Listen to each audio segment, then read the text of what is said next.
Good morning everyone.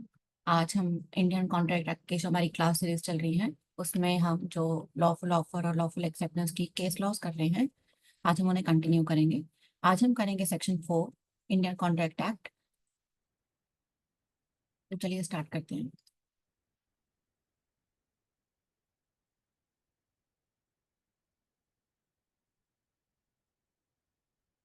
देखो, मैंने आपको लास्ट वीडियो में भी बोला है कि हमें केसेस तो सारे समझ आ जाते हैं, लेकिन जब बात 20 नंबर का क्वेश्चन लिखने की आती है ना, तो हमारे पास कंटेंट नहीं होता। तो बेसिकली मेरा जो पर्पस है या मेरा जो मोटिव है इन वीडियोस के थ्रू आपको वो कंटेंट देने का है, so that you can score good marks. तो चलिए स्टार्ट करते हैं सेक्शन 4 का। सेक्शन 4 बेसिकली इसकी हेडिंग है कम्युनिकेशन कब कंप्लीट होता है। तो सेक्शन 4 को 3 पैरास में बांटा गया है। फर्स्ट पैरा बात करता है कि ऑफर कब कंप्लीट होती है, सेकेंड पैरा बात करता है एक्सेप्टेंस कब कंप्लीट होती है, और थर्ड पैरा बात करता है कि ऑफर और एक्सेप्टेंस को कैसे बैकआउट किया जाता है या आप उसे कैसे रिवोक कर सकते हैं। देखो मुझे 1872 में फोन इतने ज्यादा नहीं होते थे, है ना, मतलब होते थे लेकिन इतने ज्यादा नहीं होते थे जैसे आज की डेट में मोबाइल फोन है।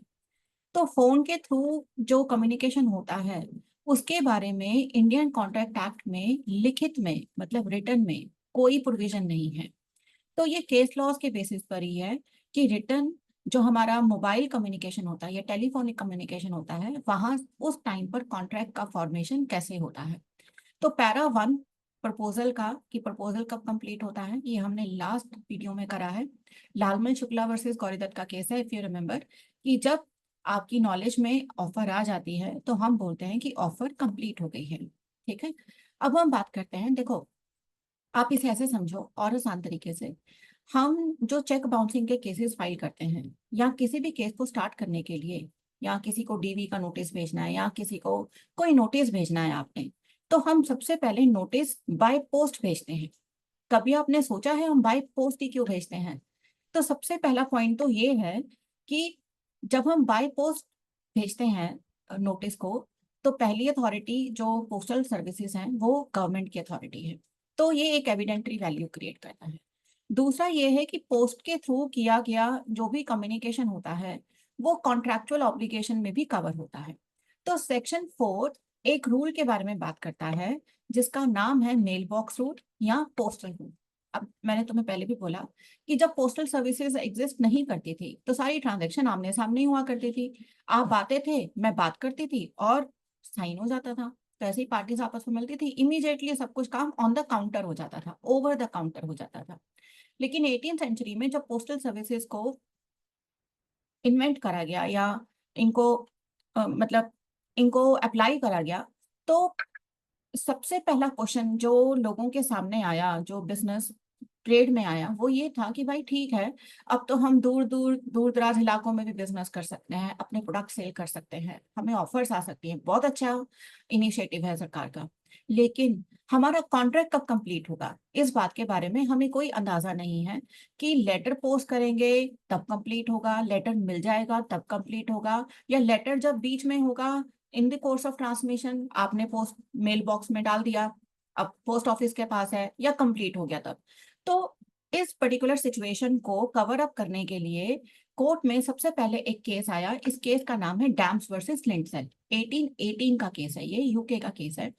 इसमें सबसे बड़ा इशू ये था कि पोस्टल रूल एक्सेप्ट जब हम ऑफर या एक्सेप्टेंस बाय पोस्ट करते हैं या जब हम नोटिस भेजते हैं या नोटिस का रिप्लाई आता है हमारे पास, वो कब कंप्लीट होता है।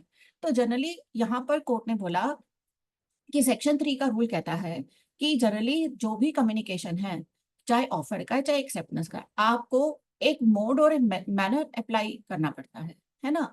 लेकिन मैनर बाय पोस्ट भी हो सकता है। तो उन्होंने बोला कि जब हम लेटर ऑफ एक्सेप्टेंस को पोस्ट कर देते हैं, मतलब इसे ऐसे समझो कि आपने ऑफर के लिए, मैंने आपको बोला कि आप मेरा घर खरीद लीजिए, ठीक है, 70 लाख रुपए में, क्या आप खरीदने में इंटरेस्टेड हैं? मैंने आपको लेटर पोस्ट कर दिया। अब ये मेरी ऑफर 70 लाख की आपको तब नॉलेज में आएगी ना जब आपके पास लेटर आएगा। तो अब आपके हाथ में लेटर है, अब आप उसका रिप्लाई करेंगे। आपने बोला ठीक है, मैं तुम्हारा घर 70 लाख रुपए में खरीदने को तैयार हूँ। आपने लेटर को एनवेलप में डाला, मेरा एड्रेस लिखा और उसके पीछे लिखा if not delivered please return back to the, अपना एड्रेस लिख दिया।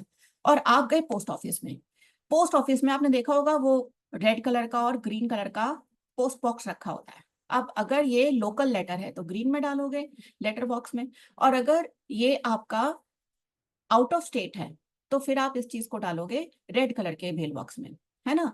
तो अब आपने क्या करा, आप उस लेटर बॉक्स में डालकर आ गए। तो इसका मतलब ये है कि लेटर लेटर बॉक्स में डालते ही अब आप उसमें बच्चे कोई चेंजेस नहीं कर सकते।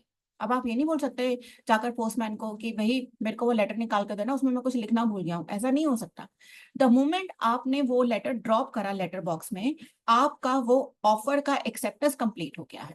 ये रूल एस्टैब्लिश करा गया था डैम्स वर्सेस लिंडसेल में। 1892 तक ये डिसाइडेड नहीं था कि क्या एक मोमेंट होती है, मतलब वो टाइम डिसाइड नहीं था कि जब वो एक्सेप्टेंस कंप्लीट हो जाती है। देखो एक वर्ड एक्ट में यूज हुआ है, in the course of transmission. In the course of transmission का मतलब ये है कि जब तक वो लेटर पोस्टल अथॉरिटीज के पास है, अब वो पहुंचा नहीं पहुंचा ये अलग बात है, ठीक है। जब तक वो लेटर पोस्टल अथॉरिटीज के पास है आपका कम्युनिकेशन कंप्लीट हो जाता है। लेकिन अगर वो पहुंचा ही नहीं तो मुझे नॉलेज कैसे होगी, अगर मैंने रिसीव ही नहीं करा तो मुझे नॉलेज कैसे होगी। तो इस पॉइंट पर डिस्कशन किस केस में होती है, हेंथॉन वर्सेस फ्रेजर के केस में होती है 1892 में। अब देखो कितना लंबा टाइम लग गया एक टाइम को डिसाइड करने में कि भाई जब आप बाय पोस्ट कम्युनिकेट करते हैं किसी भी चीज को तो क्या टाइम होता है। तो 1892 में हैंथॉन वर्सेस फ्रेजर के केस में कोर्ट ने एक प्रिसाइज टाइम बताया कि the moment you post the letter, you drop the letter in the mail box, आपका वो एक्सेप्टेंस कंप्लीट हो जाता है। तो सेक्शन 4 पैरा 2 में पोस्टर रूल है जो सबसे ज्यादा इंपॉर्टेंट है, और ये चीज आपको नितिन प्रकाशन में तो नहीं मिलेगी। तो सेक्शन 4 के जो केसेस हैं, देखो सेक्शन 4 का हेडिंग है कम्युनिकेशन कब कंप्लीट होता है ना। तो अब ध्यान से समझना वो टाइम जो है ना, जैसे हम कॉन्ट्रैक्ट एक्ट में पढ़ेंगे आगे जाकर, is time the essence of the contract. क्या टाइम कॉन्ट्रैक्ट का इंपॉर्टेंट पार्ट है। तो हम किस सिचुएशंस में लिखते हैं हाँ, और किन सिचुएशंस में लिखते हैं ना। अगर टाइम आपके कॉन्ट्रैक्ट का इंपॉर्टेंट पार्ट है और उस टाइम को फॉलो नहीं करा गया तो बच्चे फिर तो कॉन्ट्रैक्ट हुआ ही नहीं ना, क्योंकि वो टाइम फॉलो ही नहीं करा गया। लेकिन अगर टाइम कॉन्ट्रैक्ट का पार्ट नहीं है तो ये भी नहीं है कि आपका ऑफर अनलिमिटेड टाइम पीरियड के लिए ओपन है, वो एक रीजनेबल टाइम के लिए ओपन है। तो सेक्शन 4 में हम मोमेंट डिसाइड करते हैं कि आपकी ऑफर और आपकी एक्सेप्टेंस कब कंप्लीट होती है, क्योंकि वही एक मोमेंट है जो सबसे इंपॉर्टेंट पार्ट होती है कॉन्ट्रैक्ट कब फॉर्म हुआ है और किस दिन से इन्फोर्सेबिलिटी आई है उसे डिसाइड करने के लिए। तो सेक्शन 4 में 3 केसेस हैं। पहला केस है पॉवेल वर्सेस ली का, 1908 का केस है। सेकंड केस है फर्म कन्हैयालाल वर्सेस दिनेश चंद्रा का, 1959 का केस है। और थर्ड केस है Bhagwan Das Govardhan Das Kedia versus Girdhari Lal Parsottam Lal and company का, 1966 का केस है। और ये तीनों केसेस आप मेंशन करिएगा, बहुत अच्छे नंबर मिलेंगे आपको। पॉवेल वर्सेस ली का केस क्या कहता है, अब इसे ऐसे समझ लो कि मैंने एक स्कूल में टीचर की जॉब के लिए अप्लाई करा था। मेरा इंटरव्यू भी हो गया और मेरे को ऐसा लगा वो लोग इंटरेस्टेड हैं मुझे अपॉइंट करने में। तो उन्होंने मुझे बोला एक पॉजिटिव नोट पर, उन्होंने इंटरव्यू खत्म करते हुए बोला कि विल लेट यू नो। मैंने कहा ठीक है। अब स्कूल में कोई एक बंदा था जो मुझे जानता था कि उसने मुझे आकर बोला कि मैडम चिंता मत करो आपका हो जाएगा, मतलब there is a positive response, और हो ही गया है और कोई है नहीं है वैसे बंदा। तो मैंने कहा ठीक है। लेकिन बाद में मैनेजमेंट ने किसी और बंदे को अपॉइंट कर लिया। तो मैंने स्कूल को सू कर दिया, स्कूल के मैनेजमेंट को सू कर दिया है कि भैया इन्होंने मुझे नौकरी नहीं दी, इस वजह से ब्रीच ऑफ कॉन्ट्रैक्ट हो गया है, जबकि इन्होंने मुझे कमिट कर दिया था, और इस वजह से मेरे को डैमेजेस हुए हैं क्योंकि मुझे सैलरी नहीं मिली। तो याद है मैंने लास्ट वीडियो में आपको बताया था कि ऑफर एंड एक्सेप्टेंस के 3 C's मेन इंपॉर्टेंट सीज हैं, that is certainty, commitment and communication, है ना। तो इसमें उसने ये बोला कि इसने मुझे कमिट कर दिया स्कूल वालों ने। अब कोर्ट के सामने इशू ये है कि अगर कोई बंदा, जैसे उस अंकल ने जो स्कूल में काम करते थे, उन्होंने मुझे पर्सनल लेवल पर ये बताया कि वंदना तुम चिंता मत करो तुम्हारा हो गया है, क्या ऐसे इंफॉर्मेशन या कॉन्फिडेंशियल इंफॉर्मेशन जो होती है मैनेजमेंट की वो सप्लाई करने से आपका कोई कॉन्ट्रैक्ट फॉर्म होता है। तो कोर्ट ने बोला नहीं, ऐसा कुछ नहीं होता है। ठीक है। तो देखो इसमें कोर्ट जो है जिसके पास केस किया था, जैसे हमारे यहाँ पे हाई कोर्ट होता है ना, ऐसे ही यूके में हाई कोर्ट का एक डिवीजन है जिसे हम बोलते हैं किंग्स बेंच। तो हाई कोर्ट का जो यूके है ना, उसके पास तीन डिविजन है, तीन के तीन पार्ट, तीन मतलब यू कैन से तीन विंग्स हैं उनके। तो तीन विंग्स में अलग अलग जुरिस्डिक्शन के मैटर्स आते हैं। तो किंग्स बेंच डिवीजन ने ये बोला कि आप अपनी पर्सनल कैपेसिटी में किसी को कॉन्फिडेंशियल इंफॉर्मेशन अगर सप्लाई करते हैं, वो किसी भी तरह के वैलिड कॉन्ट्रैक्ट का फॉर्मेशन नहीं करता है। अगला केस है आपका फर्म कन्हैयालाल वर्सेस दिनेश चंद्र का, 1959 का केस है।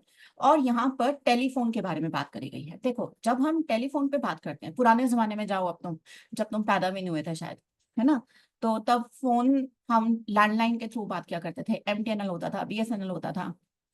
और जब बारिश हो जाती थी ना, फिर तार में कड़ कड़ कड़ कड़ की आवाज आती थी, लगता नहीं था फोन, या लाइन मिक्स हो जाती थी, तो ये प्रॉब्लम आती थी तब टाइम पर, उस टाइम पर। तो फर्म कन्हैयालाल वर्सेस दिनेश चंद्रा के केस में कोर्ट ने ये बोला कि जो इंस्टेंट कम्युनिकेशन होते हैं फोन पर या फैक्स के थ्रू जो भी भेजे जाते हैं, उनके बारे में इंडियन कॉन्ट्रैक्ट एक्ट में कोई रिटर्न प्रोविजन नहीं है। क्योंकि रिटर्न प्रोविजन नहीं है इसलिए कंफ्यूजन है। ये सारे कम्युनिकेशन दोनों पार्टीज के बीच में इंस्टेंट होते हैं और डायरेक्ट होते हैं, प्रोवाइडेड सिर्फ एक ही बात हमें चाहिए कि जो भी कम्युनिकेशन आप कर रहे हैं, आपकी आवाज सुननी चाहिए सामने वाले को। अगर ऑडिबल नहीं है आप, तो वैलिड कॉन्ट्रैक्ट का फॉर्मेशन नहीं होता। अगर डिस्टर्बेंस आ रही है फोन में, तो वैलिड कॉन्ट्रैक्ट का फॉर्मेशन नहीं होता। लेकिन अगर आप टेलीग्राम करते हैं, तो एक थर्ड पार्टी इन्वॉल्व हो जाती है। ठीक है। और थर्ड पार्टी इन्वॉल्व हो जाती है तो फिर पोस्टल रूल लगेगा, या जिस एक्सचेंज के थ्रू आपने वो टेलीग्राम या जो भी बुक कराया है, क्या बोलते थे हम उसे, मैं भूल गई, याद आएगा तो बता दूंगी अगले वीडियो में। तो यहाँ पर उन्होंने बोला कि उस केस में थर्ड पार्टी इन्वॉल्व हो जाती है, तो थर्ड पार्टी के केस में जो पोस्टल रूल वाला रूल है वो अप्लाई हो जाता है। तो एक्सेप्टर को हम बताना पड़ेगा कि हाँ भाई, मुझे तेरी आवाज क्लियर है, मैं तुम्हें सुन पा रहा हूँ और मुझे सब समझ आ गया, तुम मुझे क्या कहना चाहते हो, और जो भी तुमने मुझे कहा है मुझे वो चीज एक्सेप्टेड है, मैं इस कॉन्ट्रैक्ट को फॉर्म करने के लिए इंटरेस्टेड हूँ। अगला केस आता है आपका Bhagwan Das Govardhan Das Kedia versus Girdhari Lal Purushottam Das and company का, 1966 का केस है। इस केस में देखो, ये सिविल कोर्ट का केस है, बेसिकली कॉन्ट्रैक्ट एक्ट में भी पढ़ा जाता है, सिविल लॉ में भी पढ़ा जाता है।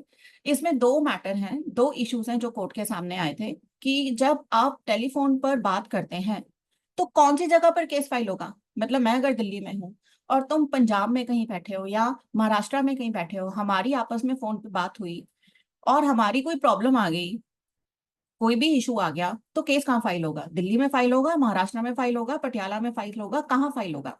तो यही केस है, पहला इशू तो ये। और दूसरा इशू ये कि टेलीफोन पर कम्युनिकेशन का एग्जैक्ट मोमेंट क्या होता है, वो जब कंप्लीट होता है। तो इसमें भगवान दास गोवर्धन दास अंकल ने गिरधारी लाल अंकल को बोला कि ठीक है, मैं आपको जो भी आपको चाहिए सीट्स, जो भी क्वांटिटी क्वालिटी चाहिए, मैं आपको सप्लाई कर दूंगा। ये सारी बात हुई फोन पर, और जगह कौन सी थी? खामगांव में। ठीक है। और बोला कि ठीक है, खामगांव में ही, मतलब गिरधारी लाल अंकल का ऑफिस कहाँ था? खामगांव में था। तो उन्होंने बोला ठीक है, खामगांव में ही मैं आपको सामान भिजवा दूंगा, वहीं पर आप मुझे पेमेंट कर दीजिएगा। अब भगवान दास अंकल इनको सप्लाई नहीं कर पाए, कुछ प्रॉब्लम हो गई होगी, तो गिरधारी लाल अंकल ने केस फाइल कर दिया अहमदाबाद कोर्ट में कि भैया इन्होंने गुड्स की सप्लाई मुझे टाइमली नहीं करी और इस वजह से प्रॉब्लम आ गई।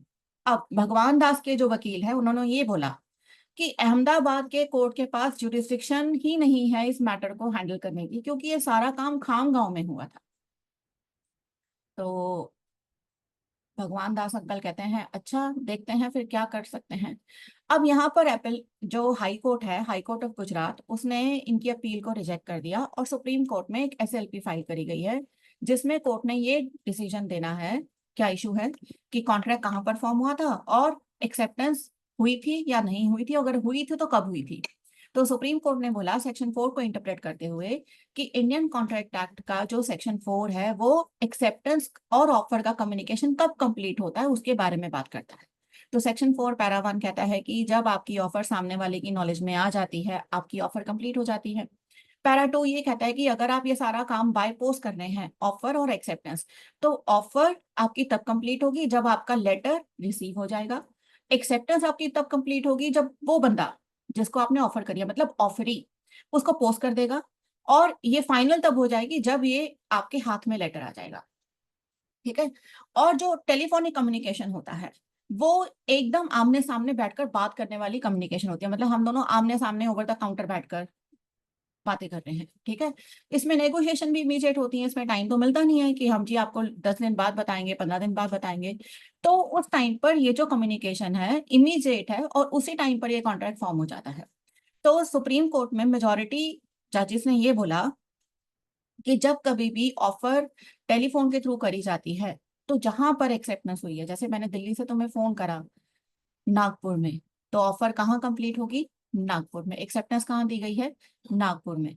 और केस कहाँ पर लगेगा? नागपुर में। तो ये रहा तुम्हारा सेक्शन 4 का पूरे का पूरा 3 केसेस का है। एंड अब मैं क्या कहूँ, नॉर्मल वही कि अगर आपको मेरे वीडियोस पसंद आ रहे हैं तो सब्सक्राइब करें, लाइक करें, शेयर करें, और अगले वीडियो का इंतजार करें, उसमें हम सेक्शन 5 और सेक्शन 6 कवर करेंगे। एंड अब आपके एग्जाम बहुत जल्दी आने वाले हैं, आप उसकी तैयारी करिए, और मैं वीडियोस अपलोड करती रहूंगी। All the best. Thank you so much.